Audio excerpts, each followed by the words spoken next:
remédios que o governo Temer encontrou para tirar o Brasil da crise foi colocar um limite nos gastos primários da União por 20 anos.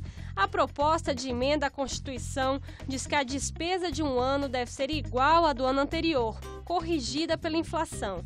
Alguns números ficam de fora dessa conta. Por exemplo, as transferências aos estados e municípios e o pagamento dos juros da dívida. A ideia por trás desses 20 anos de teto é diminuir a proporção entre a dívida pública e o Produto Interno Bruto, o PIB, que equivale à soma das riquezas produzidas no país por um ano. A proposta foi aprovada no final do ano, mas nos 6 meses em que tramitou no Congresso, provocou muitas manifestações contrárias das ruas. Uma das maiores críticas à medida é que ela vai frear os investimentos em saúde e educação e que vai reverter conquistas sociais. Para falar sobre o assunto, convidamos Júlio Miragaia, presidente do Conselho Federal de Economia, e o professor de Economia da Universidade de Brasília, Vitor Gomes. Bom, então, muito obrigada por estarem aqui hoje. A gente está discutindo aqui a PEC do teto de gastos. A proposta já foi aprovada, as regras já estão valendo.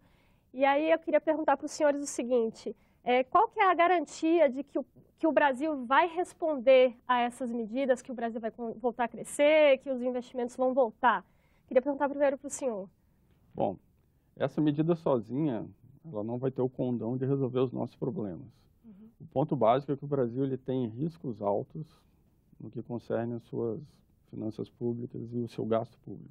Então, essa é uma primeira medida, uma medida teoricamente mais fácil de ser aprovada, tá? Que ela tende a funcionar se vier em conjunto com outras medidas, como o caso da reforma da Previdência, e também algo muito importante que a gente precisa fazer é sanear as contas das empresas estatais. Aí nós temos uma chance de ver uma melhora na economia pelo lado das finanças públicas para frente. E o que o senhor acha? O senhor concorda? O Conselho Federal de Economia tem discutido bastante essa questão da PEC, anteriormente a 241 e agora a 55 no Senado. O que nos preocupa, primeiro, é o longo prazo que foi estabelecido, né? Não tem paralelo, né? Em outros países, né? Prazo, uma regra orçamentária colocada na Constituição valendo por 20 anos, né? Isso torna muito rígido e, de alguma forma, inclusive, deslegitima, né, o próprio Congresso naquela sua tarefa de definir, né, ou opinar sobre as prioridades que o país deve adotar em termos dos seus gastos. A segunda preocupação que a gente tem é que houve um direcionamento, né, do governo muito forte para a contenção dos gastos primários, né, e estamos falando essencialmente dos gastos não financeiros. E não, o Brasil, ele abdica de discutir o que é o maior problema do país hoje, né? 80% do nosso déficit nominal, que é o déficit total das contas públicas, são constituídos de juro da dívida pública, né? Então, a gente está discutindo o secundário. E no secundário está aquilo que atende a grande maioria da população, né? Que são os gastos sociais. Então, independentemente de possíveis remanejamentos que possam ser feitos para contemplar uma área ou outra, como saúde e educação, que está sendo muito discutido, mas com certeza isso vai se dar em prejuízo de outras áreas, né?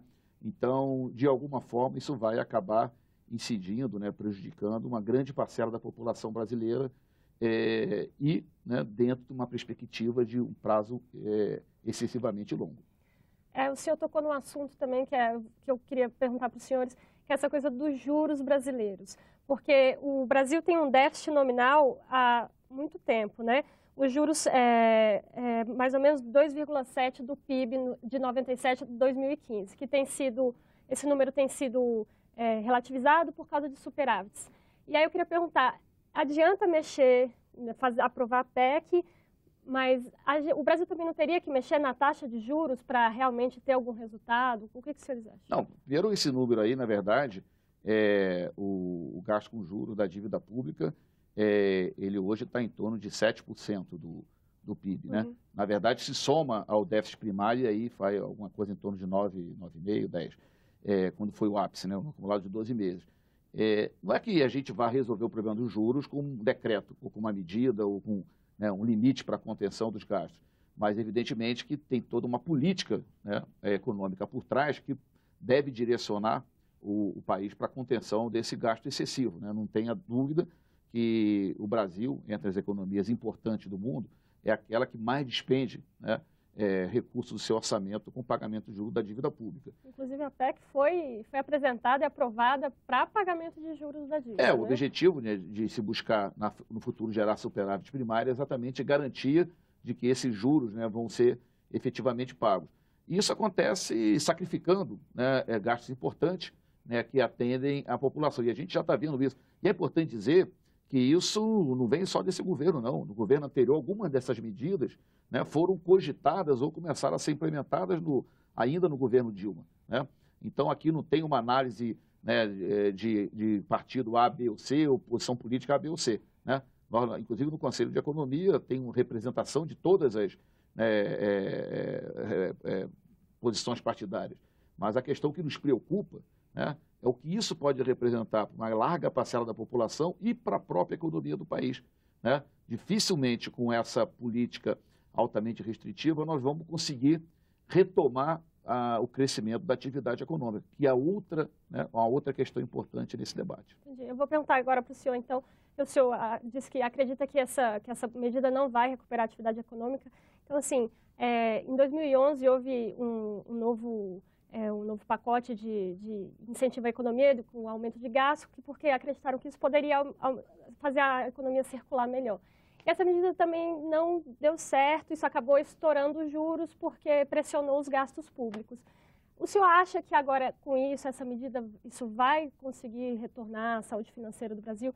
E os juros, o senhor acredita que pode acontecer de essa medida sanar as dívidas sem que os juros entrem nessa conta? Bom, primeiro, os juros ele é um preço, então o nosso juros alto, que é absurdo, ele reflete o problema que está por trás desse preço. Tá? Dentro dos problemas existe uma miríade de subsídios que é difícil entender, é difícil para uma pessoa leiga conseguir entender mesmo, gente que trabalha no mercado, é complicado de você entender, mas basicamente os juros altos eles são sintomáticos de problemas da relação do Estado com financiamento de empresas, com bancos públicos, com empresas estatais e um apoio muito grande no Tesouro Nacional, que não suporta tanto. O Brasil não é uma economia considerada rica, não é uma economia estabilizada. Então, por diversas questões, que incluem essas que eu estou falando, a gente tem juros altos. Para a gente resolver a questão do crescimento econômico e da melhora da situação econômica das pessoas, o Brasil precisa passar por reformas, não apenas reformas tributárias. Basicamente, o que é sintomático é que o Brasil tem o que a gente chama de produtividade baixa, que é o quê? É uma baixa capacidade de fazer negócios que tornem os salários mais altos e que você tenha um ganho salarial, um ganho produtivo de boas práticas, de boas empresas, para falar de forma simples. Então, esse ambiente de negócio precisa ser recuperado, precisa ser reformado. A parte tributária, a parte fiscal, que a gente está falando aqui do teto de gasto, ele é uma condição necessária para uma reforma. A gente precisa tocar nisso. Mas a gente precisa fazer outras reformas que garantam maior concorrência, maior competitividade, maior produtividade da economia brasileira. Entendi. Agora, essa questão do teto de gastos é uma questão inédita, assim. Então, o que eu quero perguntar é o seguinte: se por acaso essa alternativa não funcionar, a próxima alteração dessa medida pode ser feita só daqui a 10 anos, né, o que prevê a proposta. O Brasil vai ficar refém dessa situação? Como é que fica? Porque é uma tentativa inédita, né, no mundo, assim. Acho que tem outros casos já, mas o ponto seria o seguinte: o que a gente vai ver é o gasto público, que é o que o governo entrega para a sociedade, né, de serviços, por exemplo. A tendência dele é subir como proporção do PIB, porque a gente tem uma crise, o PIB está caindo e esse gasto vai subir de acordo com a inflação. Então, o que a gente deve ver nos próximos anos é essa razão, essa relação gasto público-PIB subir. Para frente, se as coisas melhorarem, né, aí a tendência é isso cair um pouco, que o que a gente espera é que ele fique mais ou menos estável durante esse período de 10 e 20 anos. Comparando diversas economias do mundo, de mais de 100 e tantas economias, somente você enxerga o gasto por PIB subir em 19 delas. Apenas 5 economias da Europa experimentaram nos últimos 25 anos crescimento do gasto público sobre o PIB. E o senhor, o que o senhor acha disso? O senhor acha que o Brasil vai ficar preso a uma ferramenta que ainda não tem? Assim, o que o senhor avalia? Não, essa questão, né, indo um pouco na origem do aumento do gasto público, né, ele começa a ocorrer efetivamente a partir dos anos 90, né, logo após a Constituição Federal, que faz o quê? Ela faz uma espécie de um resgate, né, de um imenso passivo social que foi construído ao longo de 21 anos de ditadura. Né? Todos sabem que a ditadura impôs condições muito draconianas ao povo brasileiro. Então, foi na Constituição de 88 que foi aprovado a estruturação do Sistema Único de Saúde. Foi ali que começamos a ter um seguro-desemprego, antes a pessoa ficava ao desalento. Ali houve efetivamente a universalização da aposentadoria rural. E, ao longo dos anos, no governo de Fernando Henrique, especialmente no governo de Lula e até mesmo no governo de Dilma, esses gastos foram ampliando em função de demanda da sociedade, resgatando esse passivo, ou seja, garantias, né, para a sociedade de uma melhor condição de vida. Né? Então, era natural que esse crescimento acontecesse no Brasil, diferentemente, viu, Hugo, de uma situação da Europa, onde essa situação aconteceu ali nos anos 50, nos anos 60. O Brasil aconteceu tardiamente. É claro que isso não pode acontecer indefinidamente. Né?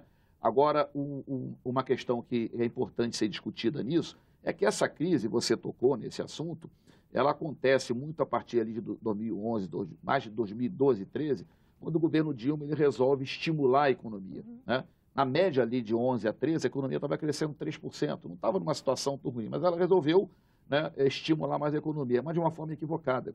Ela recorreu a subsídios, isenções fiscais, a desonerações, e isso há cálculos que revelam algo em torno de 120 bilhões de reais, né, de, entre aspas, renúncia fiscal. Isso, coincidindo lá em 2014 com uma estagnação da economia e depois a depressão e uma queda da receita, que foi brutal, evidentemente que o déficit explode. Então, a gente vai agora para o intervalo e na volta a gente vai discutir quais são os efeitos dessa PEC aqui no Brasil.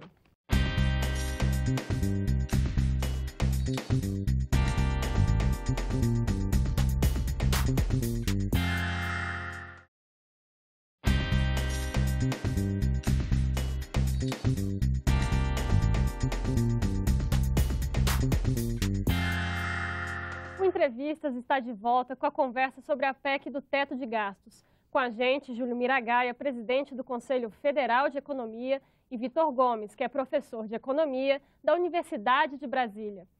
Então, a gente está de volta aqui, a gente estava conversando no intervalo sobre se existia alguma alternativa a essa PEC, se a PEC veio completa, se ela poderia ter algum outro mecanismo, algum outro gatilho. O que os senhores acham? Poderia ter alguma outra saída para essa proposta? Vou perguntar para o primeiro senhor.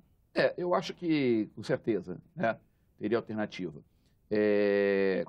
Quando a gente fala, por exemplo, da questão orçamentária do país, a gente está falando de despesa, mas tem outro lado que é a receita. Né? E eu falava que teve uma queda muito forte da receita, que foi fruto da situação da atividade econômica. Mas nós temos um modelo tributário aqui no Brasil, que ele é um modelo tributário absolutamente esquizofrênico. Né? Ele penaliza a atividade produtiva, ele incide principalmente sobre o consumo. Né? Então, ele torna os produtos mais caros. Né? E, diferentemente, na contramão da esmagadora maioria dos demais países do mundo, que tributam principalmente a renda e a riqueza, né? Que aqui no Brasil é muito pouco tributado. Isso poderia ser uma válvula de escape, né, para essa situação de crise que a gente vive. Ter uma mudança no modelo tributário, não a reforma tributária que o governo coloca na mesa e quer trocar 6 por meia dúzia, mas uma mudança no modelo tributário, onde houvesse efetivamente a tributação sobre renda e riqueza e desonerasse a atividade produtiva. Isso ia estimular a atividade econômica, estimular o consumo e seria um elemento importante, né, para que a gente efetivamente pudesse recuperar a capacidade de arrecadação do Estado. Mas, infelizmente, o governo não coloca isso na mesa de discussão. Inclusive, o governo anterior chegou a aventar a possibilidade de retomar a CPMF para aumentar as receitas, né? E aí eu queria saber do senhor, o senhor concorda que essa coisa de uma reforma tributária que fizesse um aumento de receitas mais justo, sem onerar muito o andar de baixo. O senhor concorda que isso poderia ser uma alternativa a essa proposta? Olha, uma reforma tributária é longa, né? A gente está há anos falando que a gente precisa fazer reforma tributária e eu não vejo que a gente conseguiria fazer isso de forma tão rápida, de forma tão célere. O que eu acho que poderia ser feito seria fazer a PEC da Previdência primeiro, certo? E você pode sanear também as contas das empresas estatais, que são uma pressão grande sobre o lado do gasto público. Mas eu entendo que a PEC do teto é uma PEC mais fácil, mais palatável de você passar ela no Congresso Nacional. Então, eu enxergo que a estratégia foi vamos pelo lado que seja mais tranquilo e que tenha menos custos. E tem um outro lado que a gente já falou, que é o lado dos juros, né? Eu acho que poderia ser feito alguma reforma para tentar reduzir a taxa de juros, mesmo uma reforma bancária, né? É difícil imaginar países grandes como o Brasil, que tem um mercado financeiro grande, com tão alta concentração bancária quanto o nosso. Mas essa coisa da reforma dos juros ainda não está sendo discutida. A gente está vendo o governo aí tentando retomar a confiança, está lançando um programa de empregos. Agora, eu vou perguntar, o senhor falou que seria melhor aprovar primeiro a da Previdência. A minha ideia, assim, eu penso que, porque a Previdência é uma coisa que as pessoas, é muito prático, né? As pessoas sentem muita coisa da reforma da Previdência, talvez uma PEC de um teto de gasto é uma coisa ainda muito subjetiva. Aí eu vou perguntar, vai haver perda mesmo em relação à saúde, à educação, como tem sido dito? O governo disse que ano que vem já aumenta o orçamento da saúde em 15%, que seria uma meta para 2017. Isso vai segurar os gastos? A possibilidade de mudar os gastos aqui dentro, equilibrar dentro do mesmo volume, isso vai segurar ou não essa coisa de uma perda de capacidade de investimento em saúde e educação? Agora eu vou perguntar primeiro para o senhor. Veja, eu acho que já está caindo o gasto com saúde e educação. O que eu entendo que deveria ser feito é que a PEC do teto do gasto tem que vir acompanhado de revisão de vários programas públicos no tocante à saúde e educação. Então, de forma simples, a gente tem que acompanhar a eficiência do gasto público. A gente tem muito desperdício. A gente vê na mídia problema com próteses, problema de dinheiro que é jogado fora em hospital, universidade. Então, eu acho que tem que vir, junto disso, um programa de racionalização do gasto público que acho que com isso talvez a população sinta menos. Mas é claro que a gente está vivendo uma crise, a tendência é você reduzir o gasto público. E a ideia do teto da PEC é dar um alívio, né? Eu falei, contrário à PEC do gasto público, né?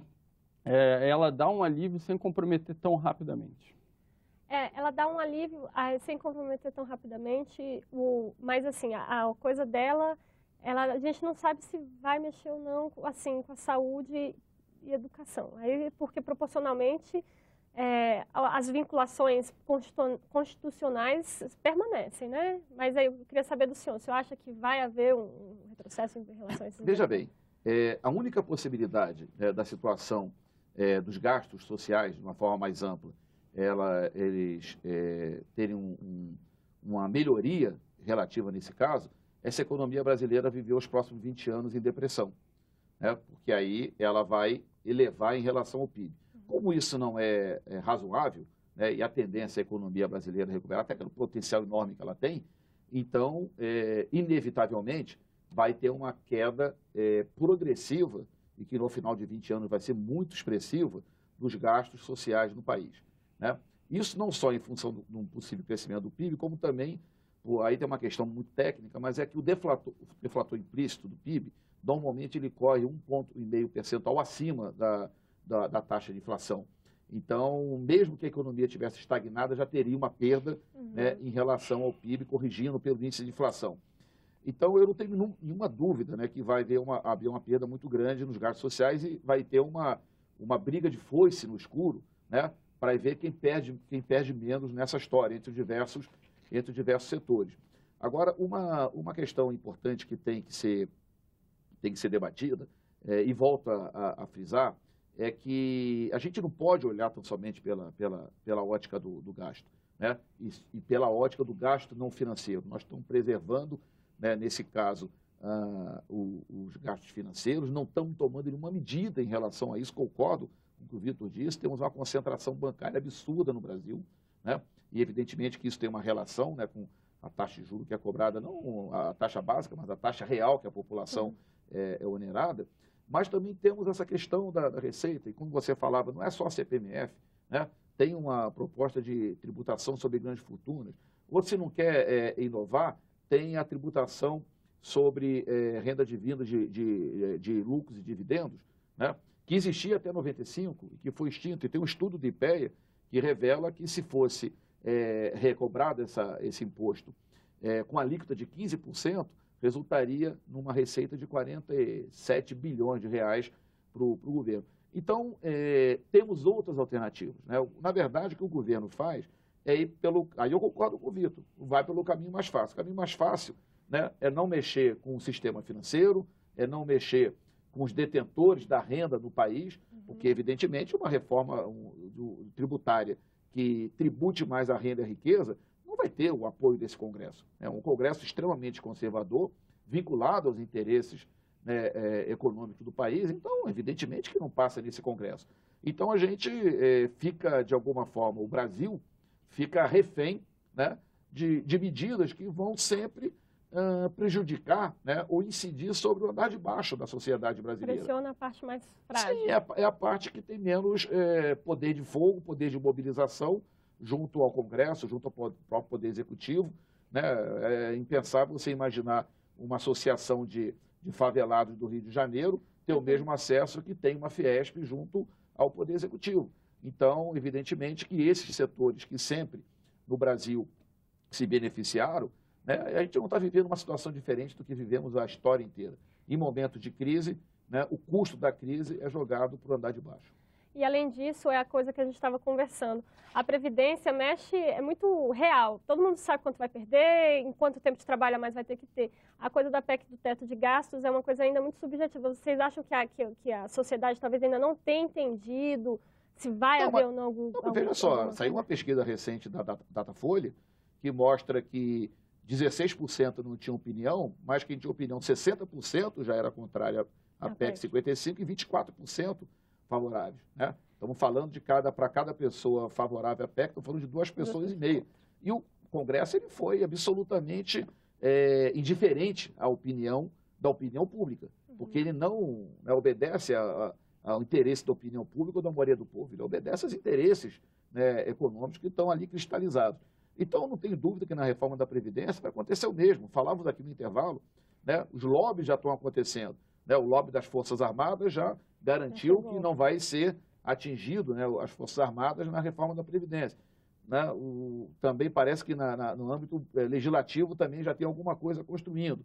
Aí vem os militares e a Polícia Civil. E vai sobrar para quem não tem poder de mobilização. A reforma da Previdência, o custo dela vai recair exatamente sobre a parcela da população, que é a ampla maioria da população brasileira. Estou falando de aposentado rural, estou falando de empregado doméstico, estou falando do trabalhador operário da indústria. É essa turma que vai, né, de alguma forma, absorver o custo de uma futura reforma da Previdência, que eu espero, né, que não aconteça da forma como proposta pelo governo. Entendi. Agora eu vou retomar só uma última pergunta. Ele falou que uma das alternativas seria exatamente o aumento de receita, por exemplo, taxando lucros e dividendos. O senhor acredita que essa poderia ser uma alternativa? O senhor está de acordo com esse tipo de proposta? Isso poderia ser uma alternativa à PEC do teto de gastos? Acho que não, porque é uma base muito pequena. Você está considerando pessoa rica, classe média, que tem patrimônio pequeno, você teria que taxar muito. Eu acho que não é suficiente para também cobrir o rombo. A gente está falando de um rombo esperado que é muito grande para os anos para frente. Isso teria apenas o poder de resolver um pouquinho rápido ali, dar um certo alívio, mas não resolve o nosso problema. A gente teria que passar por essas 3 grandes contas, que é exatamente previdência, gasto público e financiamento de empresa estatal. A gente tem que tocar nisso, senão a gente não consegue atrair investimento de fora e a gente precisa desse dinheiro do exterior. O Brasil vive captando fora. É assim que é e a gente precisa que esse dinheiro entre para poder aliviar as contas e aliviar a economia também. Então, olha, muito obrigada. Sei que a gente poderia ficar aqui muito tempo conversando sobre esse assunto, que é um assunto realmente muito polêmico, mas eu vou ter que me despedir.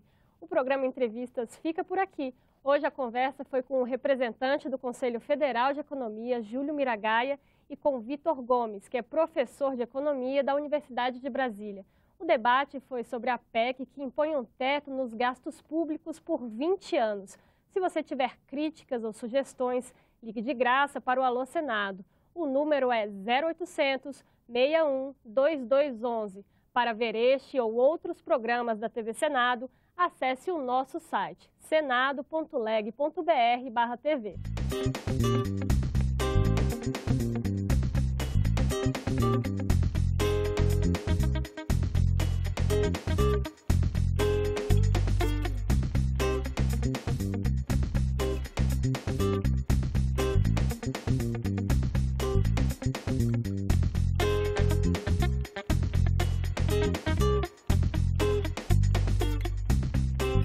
Thank you.